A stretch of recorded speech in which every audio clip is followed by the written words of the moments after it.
नमस्कार दोस्तों। डेट आज की 4 अप्रैल 2026 है। स्वागत है आपका एडिटोरियल डिस्कशन में। दो इश्यूज आज हम डिस्कस करेंगे। पहला आर्टिकल तो मैरीटाइम चोक पॉइंट्स से संबंधित है। जैसे देखो, स्ट्रेट ऑफ हॉर्मज ईरान ने अभी बंद करके रखा है। इसी प्रकार से वर्ल्ड में ना और बहुत सारे चोक पॉइंट्स है, जैसे स्ट्रेट ऑफ मलक्का है जो चाइना के लिए मुंह में अटकी हड्डी है। तो मतलब इन चोक पॉइंट्स की पॉलिटिक्स, जियो पॉलिटिक्स से जुड़ा ये आर्टिकल है। ठीक ठाक आर्टिकल है, अच्छा आर्टिकल है, इसे हम डिस्कस करेंगे। फिर दूसरा इंडियन डायस्पोरा से संबंधित आर्टिकल है, ये भी सही है, इसे भी हम डिस्कस करेंगे। चलिए डिस्कशन स्टार्ट करते हैं। आज की हमारी डिस्कशन में first important article hidden power of Indian diaspora से संबंधित है। आपने सिलेबस में जीएस पेपर 2 आईआर से इस आर्टिकल को रिलेट कर सकते हो। लेकिन सबसे पहले ना कुछ बेसिक टर्म्स मैं आपके क्लियर कर देता हूं ताकि आर्टिकल अच्छे से समझ में आए। डायस्पोरा का मतलब क्या होता है? प्रवासी। सिंपल शब्दों में अगर आपको बताऊं, ये देखो वो लोग होते हैं जो या तो पैदा इंडिया में हुए, अभी कहीं और रह रहे हैं, फॉर एग्जांपल यूएस में या फिर यूरोप में, या फिर जिनके पूर्वज भारतीय थे लेकिन अब वो दूसरे देशों में रह के काम कर रहे हैं, वहीं पे रह रहे हैं। समझ रहे हो? या तो Indians born in India but now settle down in other countries, या फिर जिनके पूर्वज भारतीय थे अब परमानेंटली वो अब्रोड सेटल डाउन हैं, ये होते हैं डायस्पोरा। रेमिटेंस का मतलब क्या होता है? बार बार ये वर्ड देखो आएगा। रेमिटेंस मतलब वो पैसा जो बाहर काम करने वाले भारतीय डायस्पोरा के लोग अपने घर वापस भेजते हैं। जैसे एग्जांपल लो, महेश है, महेश बिहार से है, वो सिलिकॉन वैली यूएस में इंजीनियर है। अब वो हर महीने अपनी माँ को जो बिहार में है उसे $5,000 भेजता है, इंडिया में भेजता है। जो बिहार में है उसकी माँ समस्तीपुर में। तो ये $5,000 क्या है? ये रेमिटेंस है। इसके बाद देखो 3 वेव्स ऑफ इंडियन एमिग्रेशन, यानी कब कब भारतीय कौन से ईरा में विदेशों में गए काम करने के लिए और किस लिए। जैसे सबसे पहले ब्रिटिश ईरा में गिरमिटिया यानी जो इंडेंजर्ड लेबर थे वो ब्रिटिश कॉलोनीज में गए थे काम करने के लिए, ब्रिटिशर्स ने उन्हें फोर्स किया था। नेक्स्ट वेव 2 1970s का समय था।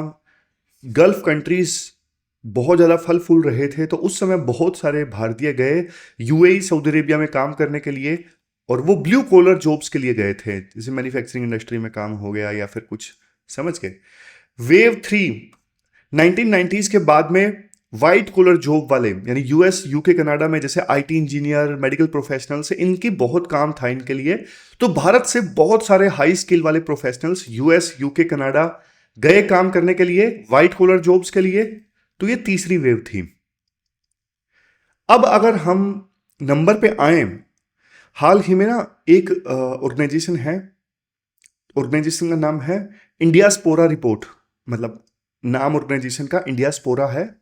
रिपोर्ट इसने प्रेजेंट की, डेटा ना काफी चौंकाने वाला है। मतलब टोटल भारतीय डायस्पोरा के कितने लोग हैं पूरे वर्ल्ड में? 35 मिलियन, यानी 3.5 करोड़, और ये 200 प्लस कंट्रीज में फैले हुए हैं। अब इनकी साल भर की टोटल कमाई आप देखोगे ना, वो है $730 बिलियन। $730 बिलियन में से ये $138 बिलियन घर भेज देते हैं, मतलब भारत में भेज देते हैं। समझ गए? पहले क्या हुआ करता था? मैक्सिमम जो कमाई आती थी वो देखो गल्फ कंट्रीज से आती थी, जैसे यूएई से, सऊदी अरेबिया से। लेकिन अब ज्यादा जो कमाई आ रही है, यानी ज्यादा जो रेमिटेंस आ रही है, वो यूएस यूके कनाडा इन देशों से आ रही है, और हाई स्किल प्रोफेशनल्स जो हैं वो ज्यादा पैसा कमा के इंडिया में भेज रहे हैं। समझ गए? अब आप इस रेमिटेंस को कंपेयर करोगे ना दूसरे सेक्टर से, जैसे फार्मा सेक्टर से आप कंपेयर कीजिए। इंडिया को आपको पता है फार्मेसी ऑफ द वर्ल्ड कहा जाता है, और इंडिया बहुत ज्यादा सपोर्ट प्रोवाइड करता है फार्मा सेक्टर को।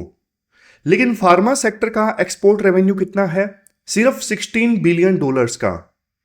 जबकि फार्मा सेक्टर के लिए सरकार अलग अलग स्कीम चलाती है, जैसे प्रोडक्शन लिंक्ड इंसेंटिव स्कीम, फिर भी सिर्फ इतना एक्सपोर्ट। आईटी सेक्टर का एक्सपोर्ट कितना है? $200 बिलियन का। हमारी प्राइड है आईटी सेक्टर, हालांकि एआई की वजह से अब खतरे में है। लेकिन आईटी सेक्टर के लिए भी सरकार ने बहुत कुछ किया है। स्पेशल इकोनॉमिक जोन बनाए हुए हैं, एक्सपोर्ट काउंसिल बनाई हुई है, ताकि ज़्यादा से ज़्यादा आईटी सर्विसेज का एक्सपोर्ट हो। लेकिन अब तीसरे नंबर पे रेमिटेंस देखिए, हर साल 138 बिलियन डॉलर्स के अराउंड रेमिटेंस हमें मिलती है, लेकिन इसके लिए सरकार का पॉलिसी सपोर्ट कितना? जीरो। सोच के देखो, ये पैराडॉक्स है। जहां पे सरकार सपोर्ट कर रही है वहां पे उतना रेवेन्यू नहीं है, जहां पे सरकार जीरो पॉलिसी सपोर्ट दे रही है वहां पे 138 बिलियन डॉलर्स का रेवेन्यू, यानी फार्मा सेक्टर के एक्सपोर्ट से 9 गुना ज्यादा रेवेन्यू रेमिटेंस से आ रहा है। लेकिन रेमिटेंस के लिए कोई प्रोडक्शन लिंक्ड इंसेंटिव नहीं, कोई सब्सिडी नहीं, कोई स्टेट सपोर्ट नहीं। और जितना टोटल आईटी रेवेन्यू है उसका 2/3 रेमिटेंस से आता है। कोई स्पेशल इकोनॉमिक जोन नहीं, कोई डेडिकेटेड मिनिस्ट्री नहीं, कोई डेडिकेटेड एक्सपोर्ट काउंसिल नहीं। समझ गए? तो ये आप समझ सकते हो कितनी ज्यादा इंपॉर्टेंस है रेमिटेंस की। फिर इसके बाद राइटर बोलते हैं 138 बिलियन डॉलर्स हमारे देश में आता है रेमिटेंस के फॉर्म में, क्या फायदा होता है? सबसे पहले तो देखो, हाउस होल्ड्स को सपोर्ट मिलता है। अब महेश की माता जी यहां पे है बिहार के समस्तीपुर में, तो महेश जो पैसा अपने घर भेजता है माता जी को, उसी से पूरा घर का खर्चा चलता है। समझ गए? तो गांव में घर बन रहे हैं, बच्चों की पढ़ाई हो रही है रेमिटेंस की सहायता से। Next, merchandise trade deficit coverage. देखो, जब हमारा इंपोर्ट हमारे एक्सपोर्ट से ज्यादा होता है तो उसे हम क्या बोलते हैं? बताओ बताओ। उसे हम बोलते हैं ट्रेड डेफिसिट। इंडिया देखो हमेशा ना डेफिसिट में रहता है, लेकिन रेमिटेंस ना इस घाटे का ऑलमोस्ट 50% कवर कर लेता है। तो रेमिटेंस एक प्रकार से इकोनॉमी की जान बचाने का दवाई है, इकोनॉमी की जान बचाने का ड्रग है, यूं कह सकते हो। तीसरे नंबर पे मैक्रो इकोनॉमिक बेलास्ट। बेलास्ट मतलब क्या होता है? देखो, बेलास्ट वाटर का यूज किया जाता है पानी में ना जहाज को स्टेबल रखने के लिए। पानी में जहाज को स्टेबल रखने के लिए बेलास्ट वाटर का यूज किया जाता है। तो उसी प्रकार से ना रेमिटेंस जो है हमारी इकोनॉमी का ना बेलास्ट है। जब देखो वर्ल्ड में क्राइसिस आते हैं तब भी ये पैसा जो है वो आता रहता है। ये हमारे फॉरेन एक्सचेंज रिजर्व को स्टेबल रखता है। समझ गए? तो मैक्रो इकोनॉमिक स्टेबिलिटी के लिए ये रेमिटेंस का पैसा जरूरी है। ये देखो, ये साइड में रिवीजन के लिए भी है। वैसे देखो, आपके मन में ये भी आया होगा कि डायस्पोरा का काम सिर्फ ये है कि पैसा कमा के घर भेजना, यानी रेमिटेंस? नहीं। देखो, डायस्पोरा रेमिटेंस भेजता है वो तो बेसिक यूटिलिटी है। सेकंड ऑर्डर बेनिफिट काफी ज्यादा होते हैं डायस्पोरा के। सेकंड ऑर्डर बेनिफिट जैसे ट्रेड लिंक्स हैं। अब डायस्पोरा के लोग दूसरे देशों में बैठे हैं, वो वहां बैठ के इंडियन सामान की डिमांड करते हैं।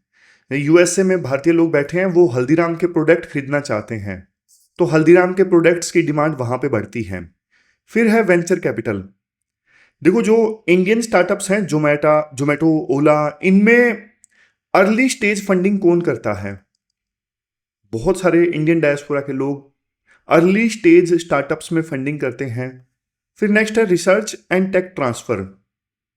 अब जैसे देखो, एमआईटी में कोई भारतीय साइंटिस्ट बैठा है, यूएसए की एमआईटी यूनिवर्सिटी है या फिर स्टैनफोर्ड यूनिवर्सिटी है, यहां पे भारतीय साइंटिस्ट बैठा है।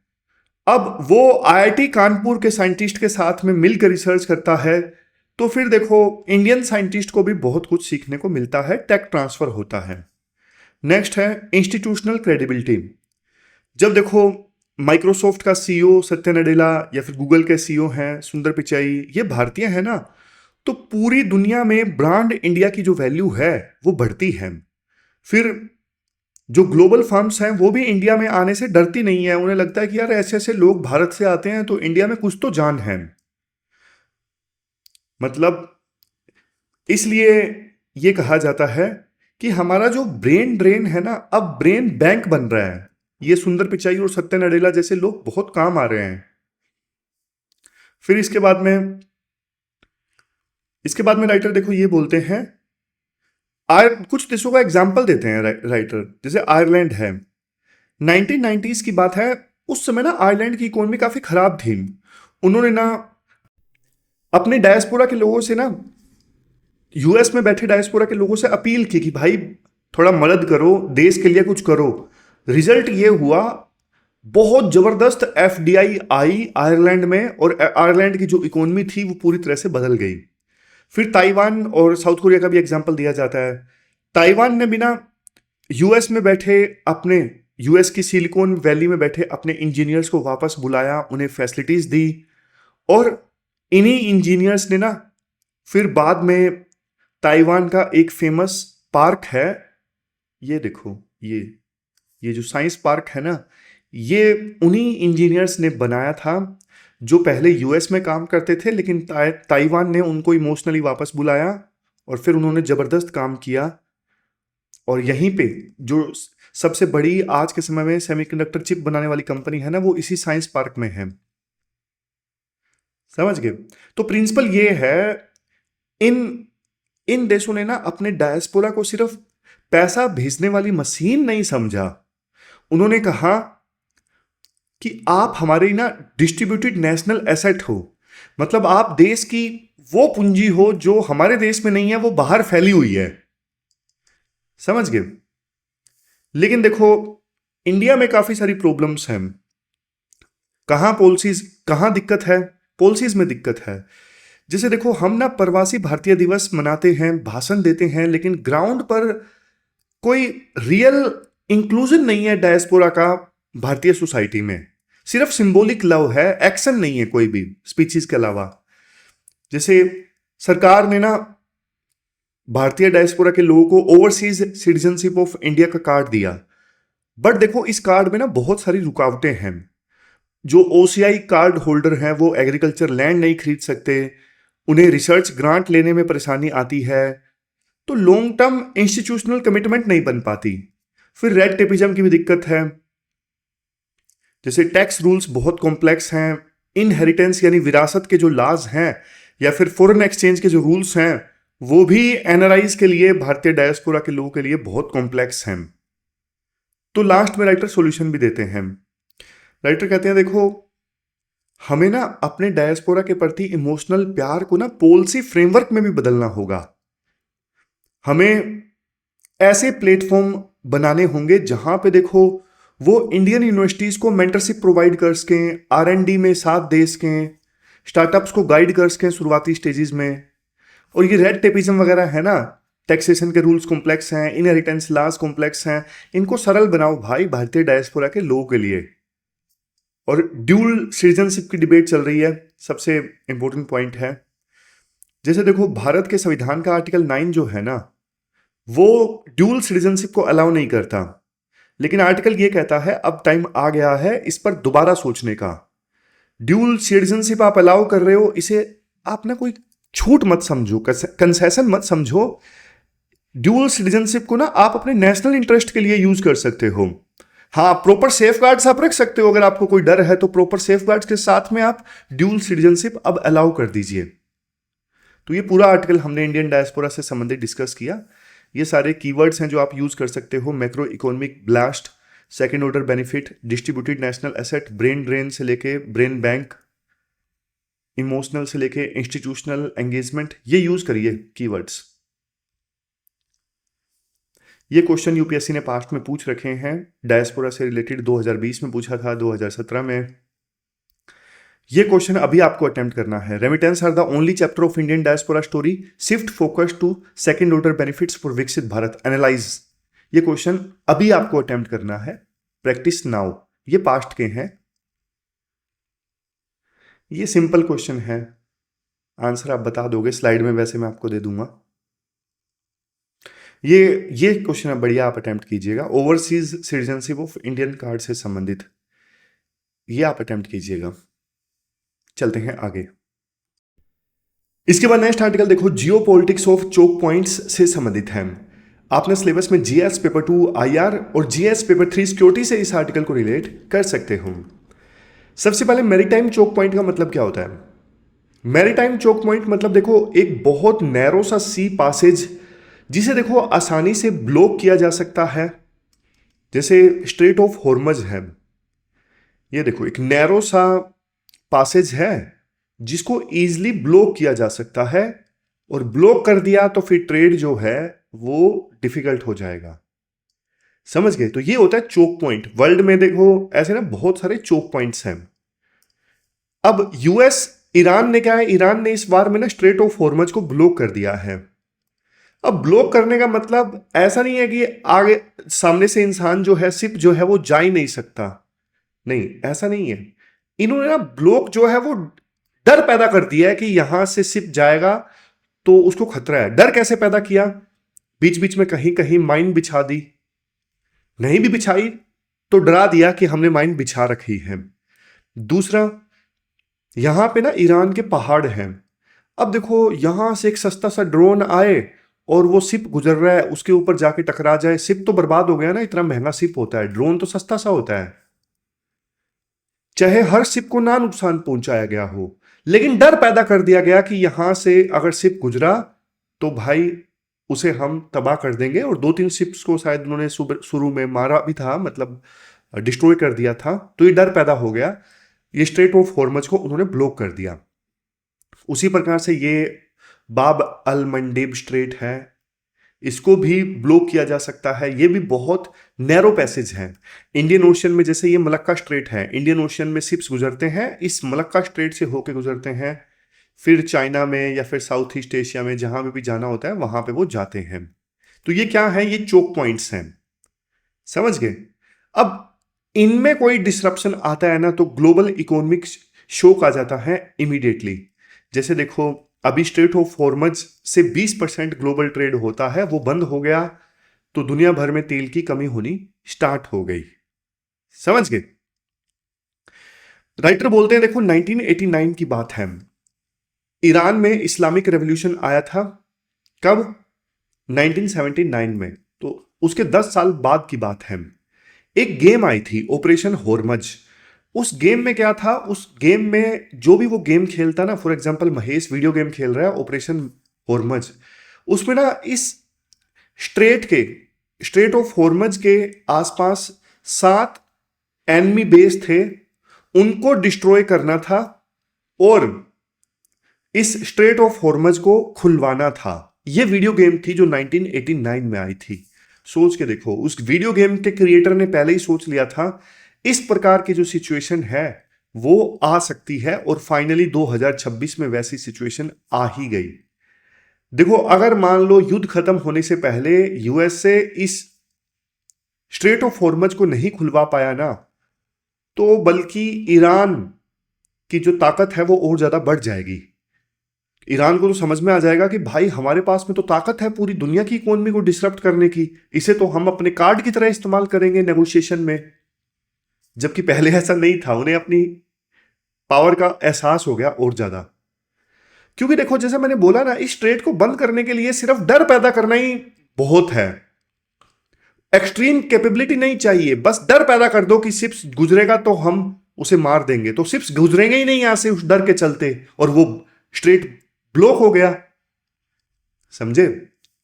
तो बल्कि मैं एनवाई टाइम्स का आर्टिकल पढ़ रहा था जिसमें ये बोलते हैं राइटर कि यूएसए चाहता था कि इस युद्ध की सहायता से हम ईरान को वेपन्स ऑफ मास डिस्ट्रक्शन हासिल करने से रोकें, यानी न्यूक्लियर वेपन हासिल करने से रोकें, जिन्हें वेपन्स ऑफ मास डिस्ट्रक्शन कहा जाता है। लेकिन ईरान के हाथ लग गया एक नया वेपन जिसका नाम है weapon of mass disruption. Iran के हाथ ये नया हथियार लग गया, वेपन ऑफ मास डिसरप्शन। नया तो नहीं, लेकिन उन्होंने यूज पहली बार किया है, वेपन ऑफ मास डिसरप्शन। अब आगे चलते हैं। राइटर कहते हैं देखो सुपर पावर्स जो है ना हमेशा इन चोक पॉइंट्स को हासिल करने की फिराक में रही हैं। जैसे आपको एक एग्जांपल देता हूं, स्वेज कैनल का एग्जांपल लीजिए। ये स्वेज कैनल है जहां से शिप्स गुजरते हैं इंडियन ओशन से, फिर यहाँ अफ्रीका को पार करते हुए मेडिटेरेनियन सी में जाते हैं, फिर यूरोप में जाते हैं। स्वेज कैनल के खुलने से ट्रेड कितना ज्यादा आसान हो गया था। पहले तो अफ्रीका से घूम के जाते थे, लेकिन ना जब इजराइल और इजिप्ट के रिश्ते अच्छे नहीं थे ना, तो इजराइल ने यह सोचा था कि हम ना ये स्वेज कैनल का ना एक अल्टरनेटिव बनाएंगे। उन्होंने ये सोचा था रेड सी से सामान शिप्स यहां जाने के बजाय यहां से जाएं, और यहां पे हम एक कैनल खोद देंगे, यहां पे हम एक नहर बना देंगे। उन्होंने तरीका भी बताया था नहर कैसे बनाएंगे। नहर ऐसे बनाएंगे कि हम ना न्यूक्लियर जो डिवाइसेस है ना उनका यूज करेंगे, और हर 1 माइल में हम 4 न्यूक्लियर बॉम्ब लगाएंगे, और इजिप्ट का जो कंट्रोल है स्वेज कैनल के ऊपर उसको बाईपास करने के लिए हम ये नई नहर बना देंगे। क्यों? क्योंकि इजराइल इंफीरियर इंफीरियर नहीं कहेंगे, इजराइल वल्नरेबल फील करता था कि कहीं इजिप्ट ने ना स्वेज कैनल को बंद कर दिया तो हमें नुकसान हो जाएगा। इसीलिए इजराइल ने स्वेज कैनल का अल्टरनेटिव खोजा था, लेकिन इंप्लीमेंट नहीं किया। उनको लगा कि खर्चा बहुत ज्यादा आएगा। समझ गए?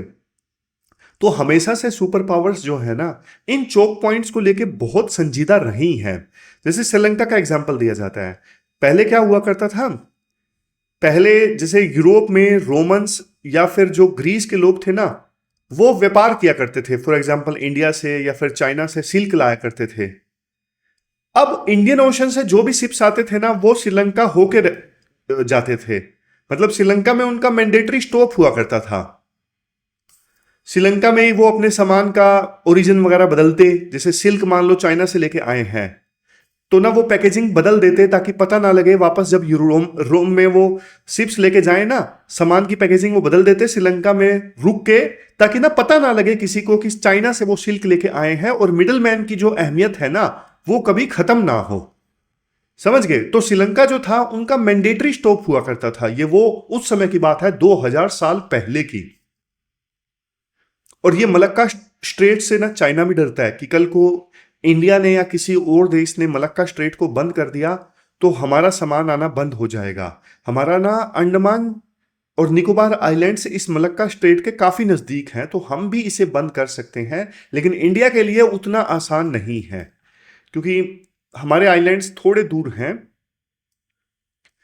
फिर भी देखो चाइना की वल्नरेबिलिटी है और चाइना इस मलक्का स्ट्रेट का सॉल्यूशन जो है वो ढूंढता रहता है। चाइना ने एक पॉलिसी अपना के रखी है, स्ट्रिंग ऑफ पर्ल्स की पॉलिसी। इंडिया को घेरने के लिए आप देखोगे इंडियन ओशन रीजन में ना इंडिया को घेरने के लिए ना चाइना ने काफी सारे पोर्ट्स हथिया लिए हैं। जैसे श्रीलंका का हम्बनतोता पोर्ट है, अफ्रीका का जिबूती पोर्ट है, पाकिस्तान का ग्वादार पोर्ट है। ये सब किसके पास में है? ये सब चाइना के पास में है। ये देखो ये स्ट्रिंग ऑफ पर्ल्स की पॉलिसी है चाइना की इंडिया को घेरने के लिए कि कल को इंडिया अगर इस मलक्का स्ट्रेट पे कब्जा करता है तो हम भी इंडिया को इन पोर्ट्स की सहायता से घेर लेंगे। ये चाइना की पॉलिसी है। इवन एक और चीज आपको बताऊं, ये जो बाबल मंडेब है ना, अब यहां पे एक इंपॉर्टेंट कंट्री आता है सोमालिया। सोमालिया में आपको पता है थोड़ा फेल्ड कंट्री है सोमालिया, वहां पे सिविल वार टाइप चल रहा है काफी समय से। तो ना एक अलग सा देश है सोमालीलैंड जो सोमालिया से अलग है। ये देखो ये पूरा सोमालिया, सोमालिया के अंदर ही सोमालीलैंड जो है ये घोषित कर दिया है इंसर्जेंट्स ने। तो इजराइल ने सोमालीलैंड को एक्सेप्ट कर लिया कि हाँ ये अलग सा देश है। आपको क्या लगता है, क्या इजराइल और सोमालीलैंड के रिश्ते अच्छे हैं? नहीं। इजराइल को पता है ये जो बाब अल मंडेब है ये स्ट्रेट जो है बहुत इंपॉर्टेंट है, इसको कंट्रोल करना बहुत इंपॉर्टेंट है। इसलिए इजराइल ने जल्दी से सोमालीलैंड को एक्नॉलेज कर दिया कि हाँ भाई ये अलग से देश है, हम इसे मानते हैं, ताकि सोमालीलैंड का यूज करके इजराइल इस चोक पॉइंट पे कब्जा करने के लिए, चोक पॉइंट पे लिवरेज हासिल करने के लिए। समझ गए? तो देखो इंडिया को थोड़ा संभल के चलने की आवश्यकता है। इंडिया के खिलाफ भी इन चोक पॉइंट्स का यूज हो सकता है, तो इसलिए ना इंडिया को पास्ट स्ट्रेटेजिक फेलियर से सीखना चाहिए। इंडिया को क्राइसिस के समय में ना शॉर्ट टर्म रिएक्ट करने के बजाय लॉन्ग टर्म की सोच रखनी चाहिए, जैसे ईरान ने अभी दिखाया। एक बात देखो माननी पड़ेगी, ये देखो दो चीजें हैं मैं आपको बताता हूं। मीडिया अभी ना बहुत ज्यादा जैसे ईरान की तारीफ कर रही है, लेकिन एक बात ये भी सच है अभी 2 ईरान ने प्लेन भी मार गिराए। देखो बट 10,000 से ज्यादा उड़ानें भरी यूएस के जेट्स ने और 2 विमान मार गिराए ईरान ने। तो देखो ये बहुत बड़ी अचीवमेंट नहीं है। समझ गए? बहुत बड़ी अचीवमेंट नहीं है। आजकल ना नरेटिव की लड़ाई है। नरेटिव की लड़ाई जैसे ईरान या फिर यूएस जानबूझ के क्या करेंगे, ईरान क्या करेगा, किसी ऑयल टैंक पे हमला करेगा, आग की लपटें दिखेंगी, मीडिया में खबरें छपेंगी कि देखो ईरान ने हमला किया, ये जल रहा है। नरेटिव सेट होता है इससे। लेकिन ईरान ने जो चीज बढ़िया से की, सोच के देखो, युद्ध को इतने दिन हो गए, अभी भी वो मिसाइल लॉन्च कर पा रहे हैं बढ़िया ढंग से, अभी भी वो स्ट्रेट ऑफ हॉर्मज को इतना बढ़िया ढंग से बंद कर पाए हैं। ये ईरान की बहुत बड़ी अचीवमेंट है, जो यूएसए ने भी एक्सपेक्ट नहीं किया था कि ईरान इस प्रकार से स्ट्रेट ऑफ हॉर्मज को बंद करने में कामयाब हो पाएगा इतने लंबे समय तक। ये ईरान की बहुत बड़ी अचीवमेंट है। जबकि ऐसा नहीं है, मतलब यूएस और इन्होंने ज्यादातर जो कैपेबिलिटी है वो ईरान की खत्म कर दी है। मीडिया में चाहे कुछ भी दिखाया जाए, लेकिन जो लोग मिलिट्री एक्सपर्ट्स हैं उनको पता है इस चीज का। क्योंकि देखो, दो नैरेटिव चलते हैं, एक कॉमन मैन के लिए चलता है कि कॉमन मैन को दिखाना क्या है, एक एक्चुअल में जो होता है, जो जानकार लोगों को पता होता है।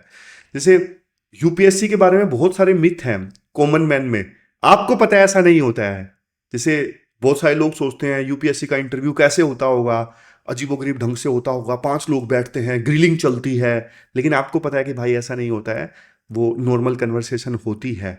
तो वैसा ही है, युद्ध में कॉमन मैन के लिए अलग नैरेटिव होता है, मिलिट्री एक्सपर्ट्स जानते हैं वो ऐसा नहीं है, अलग से चीजें हैं। चलो, ये पूरा आर्टिकल हमने डिस्कस किया। ये कीवर्ड्स आप यूज कर सकते हो, maritime choke point, strategic leverage, national consciousness, string of pearls, deep state. ये क्वेश्चन 2015 में यूपीएससी ने पूछा था। स्ट्रेट ऑफ हॉर्मज से रिलेटेड ये आपको आंसर देना है, और इस बार भी मुझे लगता है कि यूपीएससी पूछेगी क्वेश्चन। ये 2013 में पूछा था, स्ट्रिंग ऑफ पल्स से संबंधित। ये अब आपको अटेम्प्ट करना है, ये आपके लिए प्रैक्टिस क्वेश्चन है। 250 वर्ड्स में आपको अटेम्प्ट करना है, 15 मार्क्स का ये क्वेश्चन है। ये थी हमारी आज की डिस्कशन। कल मिलते हैं फिर से एक नई डिस्कशन के साथ। तब तक आप अपना ध्यान रखिए, अच्छे से पढ़िए।